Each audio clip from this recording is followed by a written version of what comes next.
All right. Well, good morning, Crossroads. My name is Dustin. I am the pastor to students here, and it's great that you are here with us on week 4 of our Dream On series.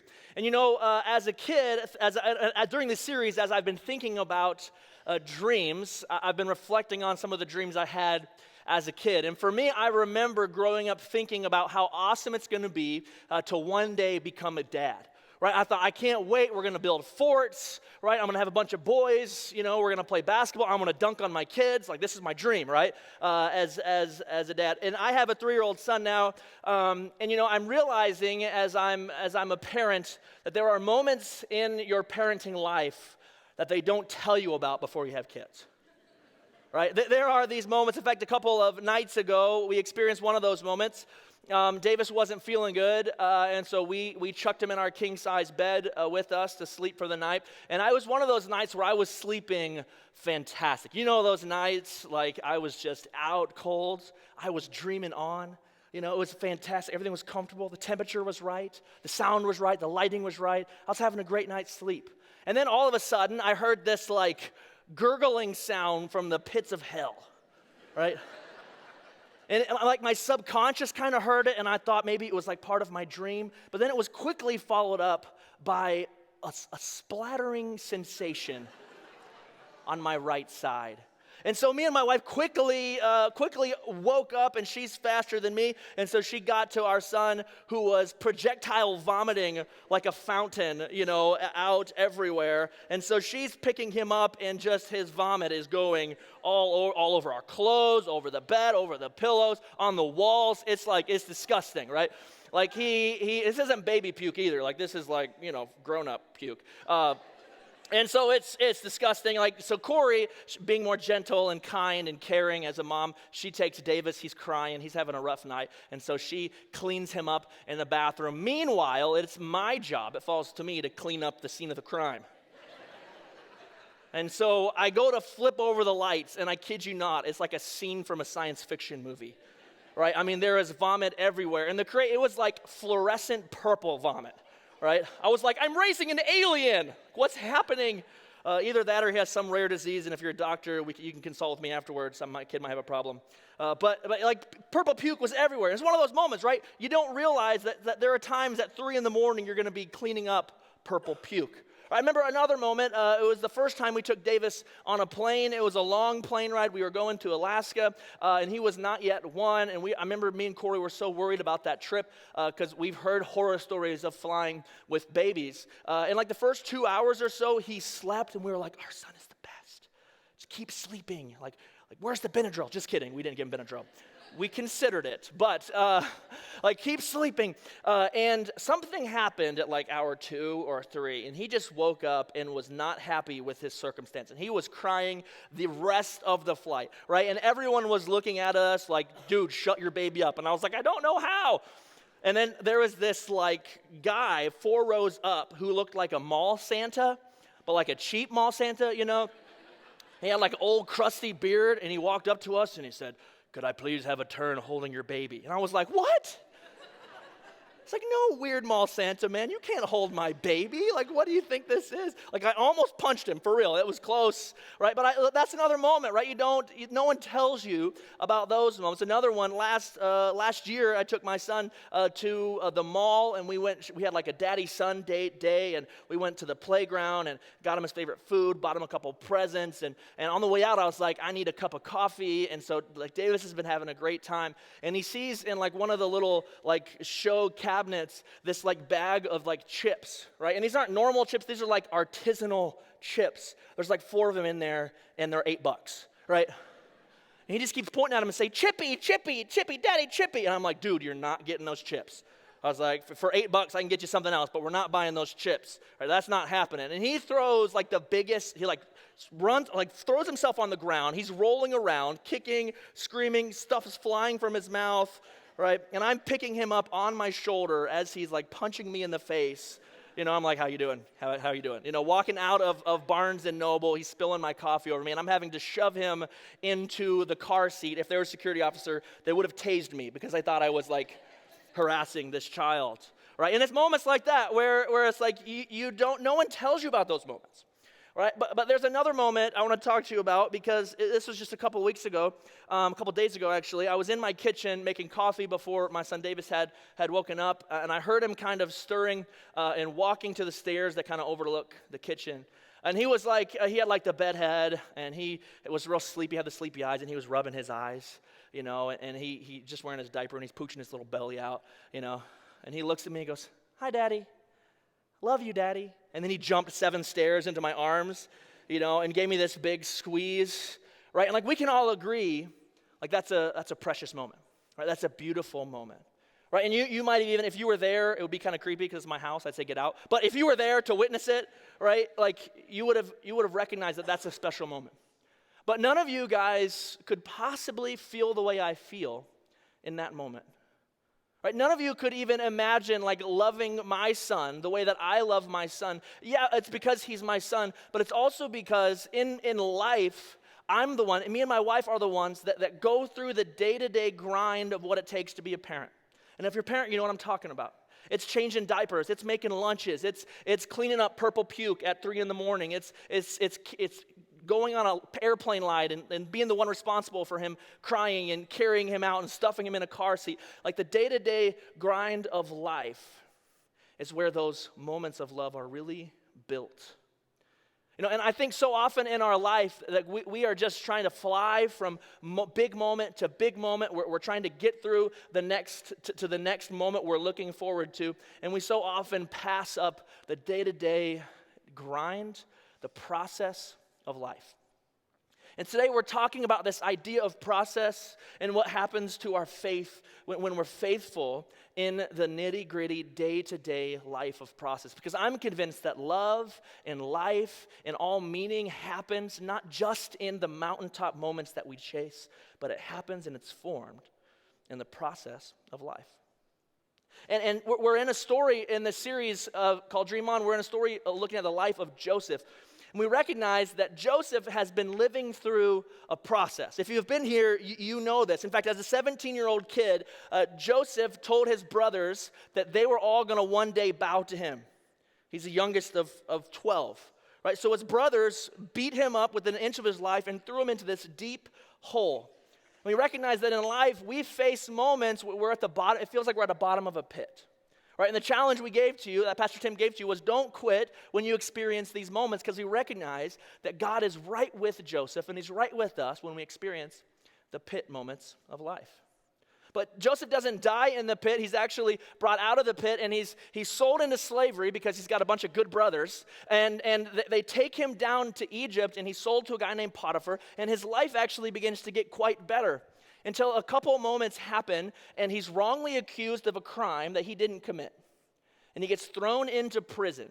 And even though he said no to all temptation, he is now in prison wrong, and he faces a big problem. And we recognize that problems are part of life.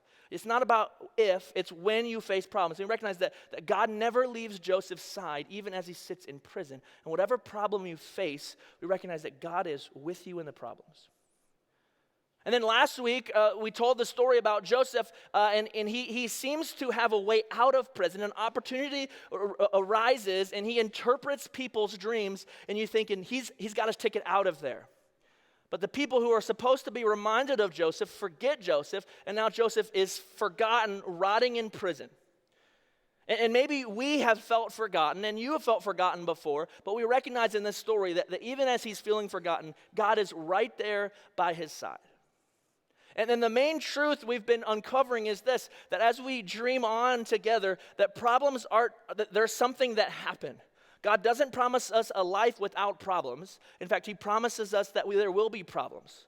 But this is what I want you to see, that God was present in every step of the process. Every step of this day-to-day grind of a process that Joseph was in, God was there. And we're going to dive more into this process, but I want us to start with there. Whatever process you're going through in life, whatever challenges you face, God doesn't promise a lack of problems, but he always promises his presence through the problem. And my prayer for us this morning is that we experience the presence of God together in these moments. We're going to pick the story up in Genesis 41. Here we go, together. It says this, 2 full years later. Let's pause there for a second.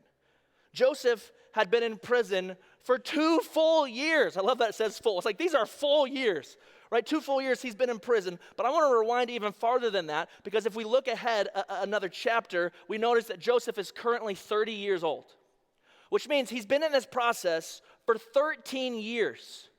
Doesn't have freedom, right? He doesn't have his own ability to decide where he goes, where he's going to live. He can't go back to his family. He is stuck in this terrible situation for 13 consecutive years, right? And now he's in a place where he's shackled to a wall. He gets fed sloppy food every day, and he doesn't have any freedom to make any choices he wants.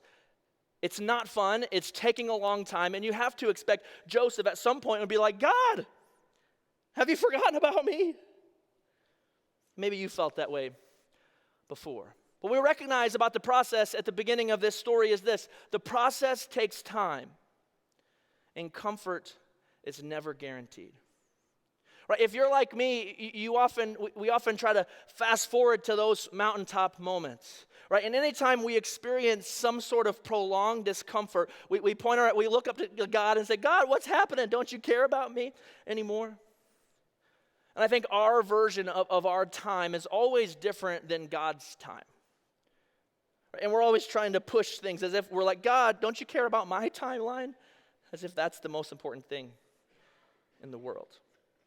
But I also noticed that he's hardly ever comfortable. And I'm going to have a moment of vulnerability here with you, because as I reflect on my own life in this moment, there's this place that I love to be called the comfort zone. You guys know the comfort zone? I think we all are wired to be drawn to this comfort zone, this place where you can kind of be and not have to reach out and do anything uncomfortable, and everything's the way that you think it's supposed to be. We love the comfort zone, right?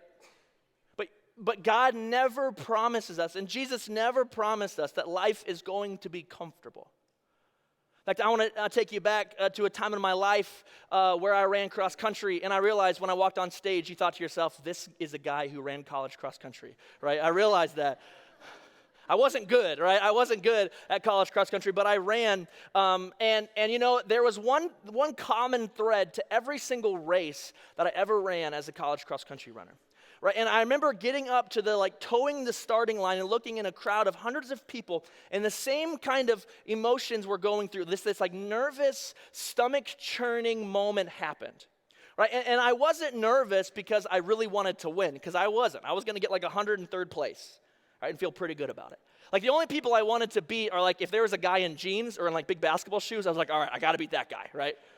As long as I beat him, I'm fine, right? I wasn't nervous, and I wasn't really nervous about my time. What I was nervous about is in a cross-country race, you hit this wall of discomfort and even pain, right? And the question about a cross-country race and how fast you're going to do is, how far can you push it, and how long can you maintain yourself in that wall of discomfort and pain?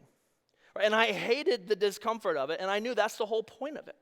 In fact, if you are a really good cross-country runner, what makes you better than other people is your willingness and your ability to push through the discomfort and pain and keep running faster. And you know how they train you to do that in races? They take you in moments of practice and put you through the most possible discomfortable situations you could be in. Because when we step out of the comfort zone and when we lean into discomfort, it's actually how we grow. Discomfort is actually what pushes us to be better. It's what pushes us to be better people. Right? I think so often in my life and in our lives, we are chasing comfort as if it's our God, as if it's God's plan for us. And in reality, I think when we chase comfort, we chase the wrong thing. I think often God wants to pull us out of our comfort zone and lean us into moments of discomfort so that we can learn to fully rely and fully trust on who God is. And we recognize it's not about how great we are, but about how good God is. So before we move on in the story, I just want to ask you what you're chasing this morning. Because if you're like me and you're chasing comfort, I want to encourage you, you're chasing the wrong thing. So the story of Joseph keeps going, and Pharaoh has dreams. He can't sleep well at night, and this recurring dream, and he wonders what it means. And we catch up in verse 8. It says this, the next morning Pharaoh was very disturbed by the dreams. So he called for all the magicians and wise men of Egypt. When Pharaoh told them his dreams, not one of them could tell them what they meant. Finally, the king's chief cupbearer spoke up. Today I have been reminded of my failure, he told Pharaoh. Some time ago you were angry with the chief baker and me, and you imprisoned us in the palace of the captain of the guard. One night, the chief baker and I each had a dream, and each dream had its own meaning. There was a young Hebrew man with us in the prison who was a slave of the captain of the guard. We told him our dreams, and he told us what each of our dreams meant, and everything happened just as he had predicted. I was restored to my position as cupbearer, and the chief baker was executed and impaled on a pole. Pharaoh sent for Joseph at once, and he was quickly brought from the prison. After he shaved and changed his clothes, he went in and stood before Pharaoh. Then Pharaoh said to Joseph, I had a dream last night, and no one here can tell me what it means. But I have heard that when you hear about a dream, you can interpret it. It is beyond my power to do this, Joseph replied. But God can tell you what it means and set you at ease. And so I love this moment. Here's this moment, this mountaintop moment in Joseph's life. Right? Because this is the moment that his 13 years of captivity have been leading to. Right? The most powerful man in the world now has an audience, Joseph has an audience in front of him, and he can prove to the guy in charge, the guy that has the power over his life and his circumstances, the guy that can change it like this, Joseph can say, yo, you got the right guy. Look what I can do. I've got this. I can do what you're asking, right? And Joseph seems to be able to change his circumstance like that. But if you notice, that's not the course of action. That's not the attitude Joseph takes in this moment. In fact, he says, it's not me. This is beyond me. I can't do this. But God can tell you what it means and set you at ease. In this moment, after 13 years of captivity, Joseph is able to put God first and to have himself and his interests take a step back. And I ask myself this question, how can a man who's been through such a long process answer with such a level head and answer with such a God-honoring way in this moment? And it's because Joseph has been through the process. Like there are moments, like 11 years in, where Joseph woke up and was like, I don't want to be in prison anymore. But he still chose to be faithful to God's call in his life. Right, like for sure, we can at least understand this, right? The people called him a Hebrew. It was clear that he worshiped a God that was different than every other God that was being worshiped. Right, this doesn't happen on accident. Joseph isn't just making stuff up as he's up there. What we see is this. The process takes intentionality, and shortcuts never work. The process takes intentionality. This doesn't happen by accident. Joseph has made decisions in his life that have led him to this moment.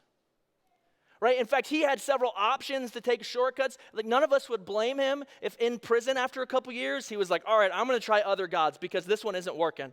Right? My life hasn't been better. In fact, there was a chance a couple years ago where he could chase the dream and some really fine-looking lady asked him to bed, right? But Joseph said, and everyone in their culture would have said, do that. Similar to our culture. Chase that. Like you could have it all, Joseph. But God says, no, that's not what my God wants. Right? Joseph is intentionally making choices on a day-to-day basis to choose God's path for himself. It takes intentionality. And in our life, it takes intentionality. You don't have a faith. You don't draw close to God on accident. Right? It takes intentionality. And shortcuts never work. You know, our culture, we love a good shortcut. Right? We love shortcuts so much. In fact, the best movie scenes are an elaborate form of shortcut. And let me prove it to you, because there's this fantastic movie called Rocky. Any Rocky fans in the house? Yes, Rocky is a fantastic movie. Thank you for supporting that. And Sylvester Stallone starts out as kind of like a chubby, like out of shape Italian guy who wants to become a professional boxer. Right? And he's the underdog. No one could believe he could possibly do that. But then like a song, Eye of the Tiger, starts to play. Right? And he gets these like gray the sweatsuit on. He's got these big old socks and he pulls them up and he goes out in the streets of Philly. And all like the overweight guys and like aprons are out there like, yeah, Rocky, You could do it. And then it cuts to another scene. He's in a deep freeze, and he's punching slabs of cows, right? Punching some beef, and then it cuts to another scene, and he's running upstairs, and it's like the main part of the scene, and he's up on top of the stairs, and he's like, yes! And if you're watching the movie right, there's like one solo tear streaming down your face, and you could want to fight anybody after that. Right? And as the scene ends, Rocky is now like this super trim, super in shape guy, and he could like fight Mr. T and some Russian guy now, right? Like, and all it took was a 3-minute song, and he was transformed into this completely new guy.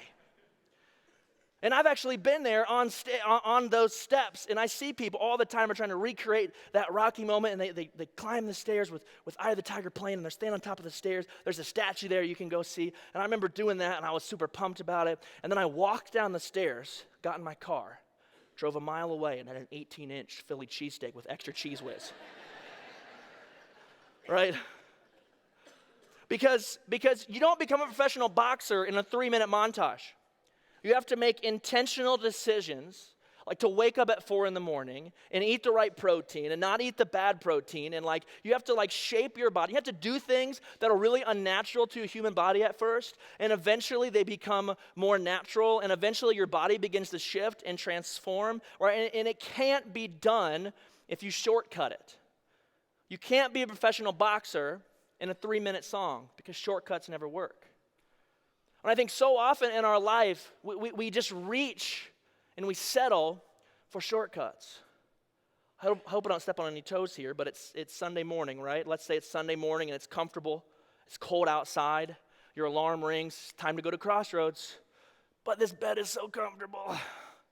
I'll go next week, right? And then we go again. Not you guys. You guys are here, right? Good job.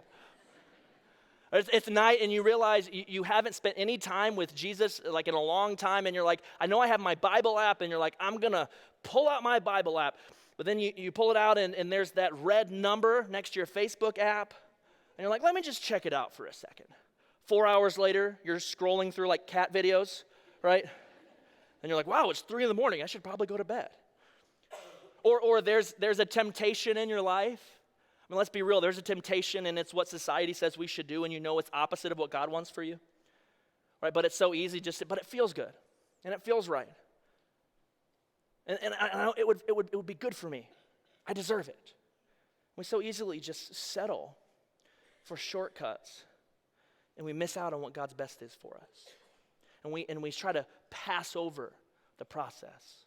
The process takes intentionality, and shortcuts never work. So Pharaoh tells Joseph about his dream. There were 7 skinny cows and 7 fat cows. And he's like, please, Joseph, tell me about this dream. And so Joseph has this speech, and he explains that the dream is about famine. There's going to be 7 years of plenty followed by 7 years of famine. And then Joseph has this suggestion we're going to read together in verse 33 of Genesis 41. It says this, therefore Pharaoh should find an intelligent and wise man and put him in charge of the entire land of Egypt. Then Pharaoh should appoint supervisors over the land and let them collect 1/5 of all the crops during the 7 good years. Have them gather all the food produced in the good years that are just ahead and bring it to Pharaoh's storehouses, store it away, and guard it so there will be food in the cities. That way there will be enough to eat, and even when the 7 years of famine come to the land of Egypt, otherwise this famine will destroy the land. Joseph's suggestions were well received by Pharaoh and his officials. So Pharaoh asked his officials, can we find anyone else like this man so obviously filled with the Spirit of God? I love this because Joseph's relationship with God was so much a part of him that somebody who doesn't even believe in God can look at it and say, that's obvious. He's been with God. Right? And it's because that Joseph had been committed to doing what was so unnatural when he's in the pit and when he's wrongfully in prison, that it's now second nature to him, and it's a part of who he is because he was faithful in the process. Right? And now what seems so foreign to us, what seems so foreign to him at the start, worshiping God in the pit, now it's just him, because see, the process, it transforms you. Because it's never just about you. Right? Joseph wasn't just transformed so he could be called a good boy or a good girl. right? And we don't get taken on this process of transformation by Jesus so that we could be good boys and check boxes and go to heaven one day when we die. That's not the whole point of this, right? Because Joseph was able to help God have an encounter with somebody who was far from him. Because the character and nature of God is always about reaching beyond current boundaries to reach people that are far from him, to bring him close to himself. And if you feel far from God this morning, let me tell you, his heart for you is to come across any boundaries you have in your life to make you know that he loves you more than you could possibly imagine. Because God is always reaching for people that are far from him. And the way that he does it isn't by throwing lightning bolts, it's by using people who are willing to be faithful in the process. And so Joseph had been transformed not just so that he could be a good boy, but so that he could help God accomplish his vision in that moment. And so Pharaoh has an encounter with a living God. The process transforms you, but it's never just about you. Then Pharaoh said to Joseph, we're going to keep reading in verse 39, "Since God has revealed the meaning of the dreams to you, clearly no one else can interpret, or no one else is as intelligent or wise as you are. You will be in charge of my court, and all my people will take orders from you. Only I, sitting on my throne, will have a rank higher than yours," Pharaoh said to Joseph. "I hereby put you in charge of the entire land of Egypt." Then Pharaoh removed his ring from his hand and placed it on Joseph's finger. He dressed him in fine linen and hung a gold chain around his neck. Then he had Joseph ride in the chariot reserved for his second in command. And whenever Joseph went, the command was shouted, "Kneel down!" So Pharaoh put Joseph in charge of all of Egypt. See, all of Joseph's terrible circumstances had been completely flipped on their head in this moment. Right? His poverty was changed to wealth. His obscurity was changed to influence and power. Right? His pain was now comfort, right? And his suffering was now this incredible moment. But I think we would miss the point if we thought the point of this story was that if you just go through the crap long enough, if you go through the troubles long enough, one day God will elevate you and all your dreams will come true. Because I don't think that's the point of this story. In fact, I don't think the biggest tragedy for Joseph would have been if he stayed in prison. I think the biggest tragedy in this story would have been at his moment to shine, he, instead of honoring God, honored himself, and he had become another powerful leader in a long line of powerful leaders who elevate themselves by stepping on other people and by ignoring what God has for them. That would have been the tragedy. Because the process prepares us not just for our dreams, the process prepares us for God's dreams, even if our circumstances never change.